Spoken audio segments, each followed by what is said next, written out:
when they were first trying to play football here, there was nowhere for them to play, and they used to be arrested in the street if they were playing football in the street, and charged and fined, the little boys, and they were writing to the newspaper, asking for a field to play on, and it's hard to imagine now that children would be arrested for trying to play football, and that there was nowhere to play, and they were having to play on the beaches. And what was happening with the tide coming in and out, and it would stop games, so that they were finding it hard to attract people to play with them, because that it was such hard work having a game of football on the beach.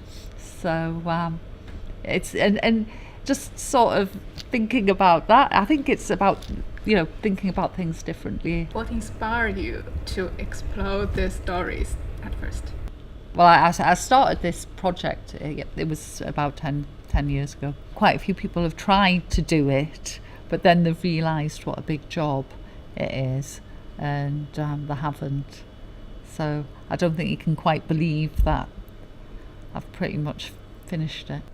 Well, it was after I read the Frank Brennan story, and just one of the things that just sort of like kept me going was because obviously a lot of older people have been involved, and they were dying. All this history has been forgotten, so I've just sort of written it all down so that people can be proud of the football club, and proud of the heritage.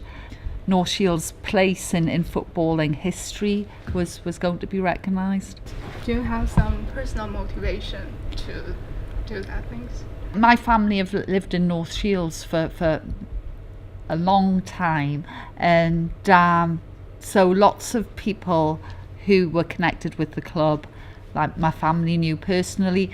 I also sort of was able to recognise sort of well-known North Shields names, because there was a lot of businesses, local businesses involved in the club. So when did you start to watch the football game? I've just watched on and off over the years. I don't have a season ticket. I don't go regularly. I've always read in the paper about North Shields. But I made friends with a player, quite a few years ago, so that's why I would always follow the team in the paper.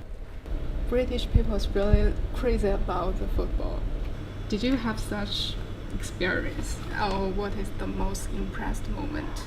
I think for me, because I found it very moving.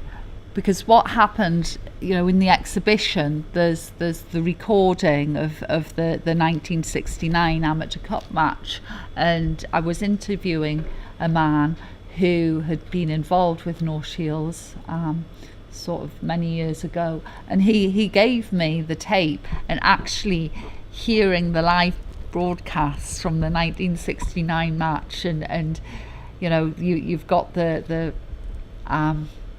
commentators who were very, very famous commentators at the time, and just hearing the background noise and the band and the commentators talking about North Shields when they were at Wembley, I found that really moving. I wanted North Shields to have its proper history.